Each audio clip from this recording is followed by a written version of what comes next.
It's recently been disclosed that thousands of iPhones have been compromised by malware that gives the attacker full remote control over those vulnerable devices, essentially turning the iPhone into the ultimate spy machine because it lets you spy on the victim through their camera, record their phone calls, and record them at any time through the microphone, and even know their exact location in real time with the GPS. But what's even spookier than gaining root access to what is supposed to be one of the most secure types of smartphones on the planet is the way that attackers were able to gain this access through an exploit in the iPhone's CPU architecture.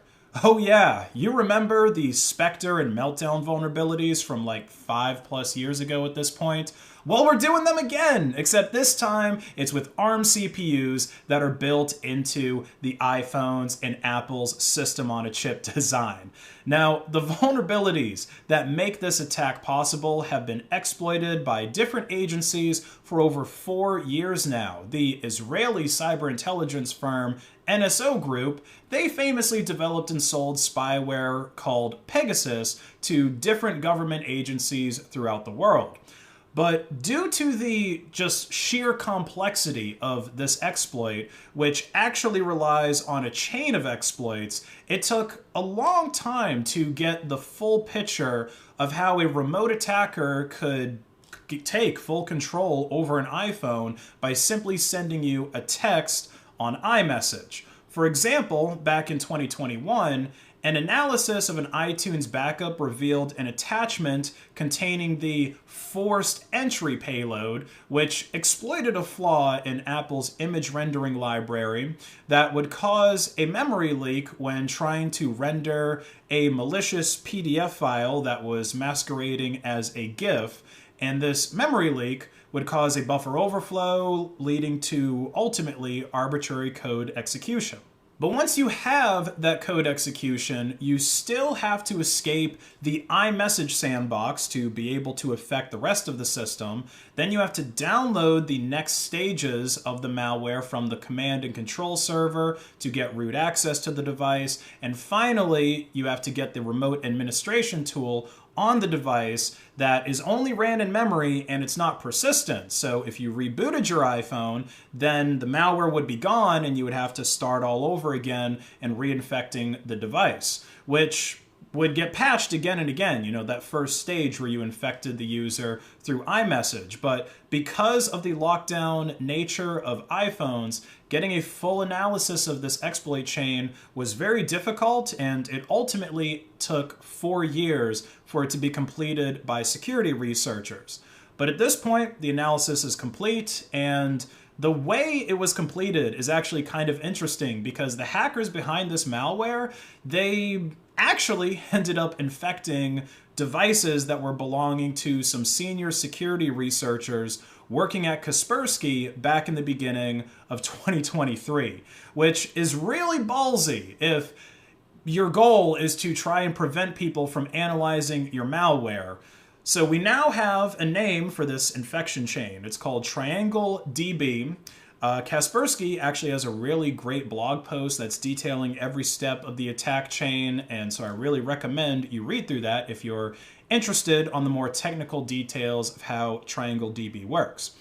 But at this point, the 4 zero-day vulnerabilities that made iOS versions as late as 16.2 vulnerable have been patched, at least according to Apple. So it's very important if you're using an iPhone or any of those Apple devices that you install those updates, because this attack chain, this malware, requires zero interaction from the user for it to be exploited. It's called a no-click exploit.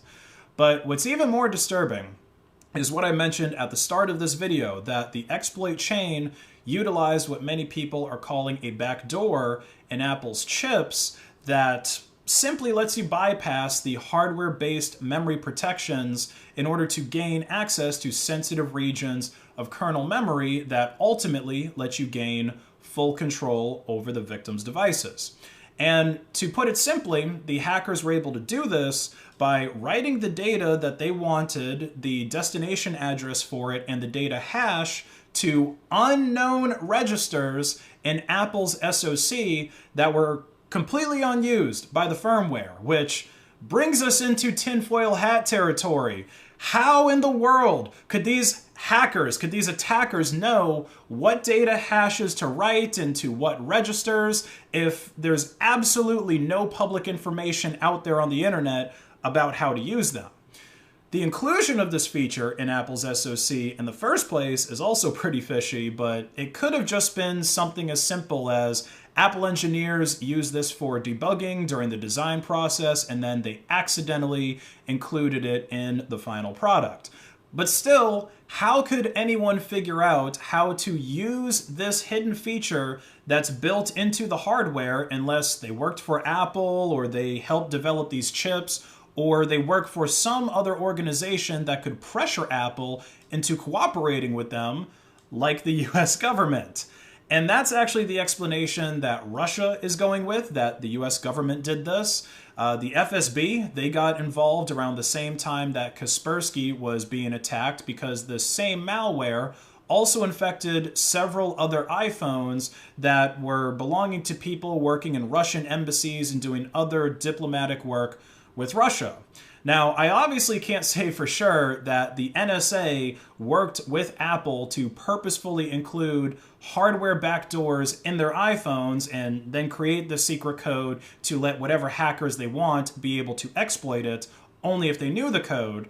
But this is really not something that I could put past the Alphabet Boys, and they're the only ones that I can see being able to compel a company like Apple to do such a thing. So either Apple had a major security fail, or they did cooperate with the NSA to spy on the Russian government, Kaspersky, and others. But regardless of who is responsible for the Triangle DB malware, I'm just kind of surprised that these Russian officials are using iPhones in the first place, or these people working with Russia are using iPhones. Like, if I was a Russian working for the FSB and I had to design the OPSEC guidelines for people in the Russian government or working with the Russian government, one of my first rules would be to avoid any American technology that you can, especially closed source American technology, like literally everything that is developed by Apple. I used to say, Tim, you got to start doing it over here, and you really have. I mean, you've really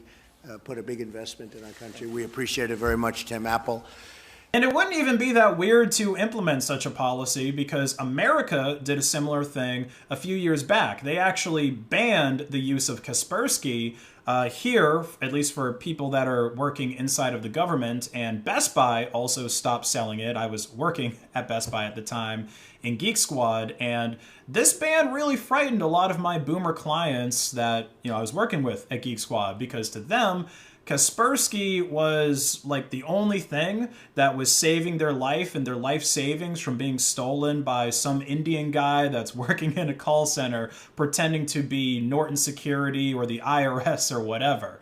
So maybe we will actually see Russia implement some kind of no US tech security standard one day. Like, again, I'm really surprised that this isn't a thing already, especially since the US is providing so much aid to Ukraine right now. Maybe the US just gave Ukrainian hackers access to the back door, which means that the US's response to the FSB claims were somewhat truthful, saying, hey, it wasn't us, we didn't do it. But this is yet another perfect example of proprietary software controlling the user instead of the user controlling the software. If you enjoyed this video, please like it and share it to hack the algorithm, and check out my open source online store, Base.Win. That doesn't track you, unlike other places like Amazon, and also unlike Amazon, we let you pay with your favorite cryptocurrency, Monero XMR, which you'll also receive an instant 10% discount at checkout for using it. So get yourself a t-shirt right now on Base.Win, pay with Monero, and have a great day.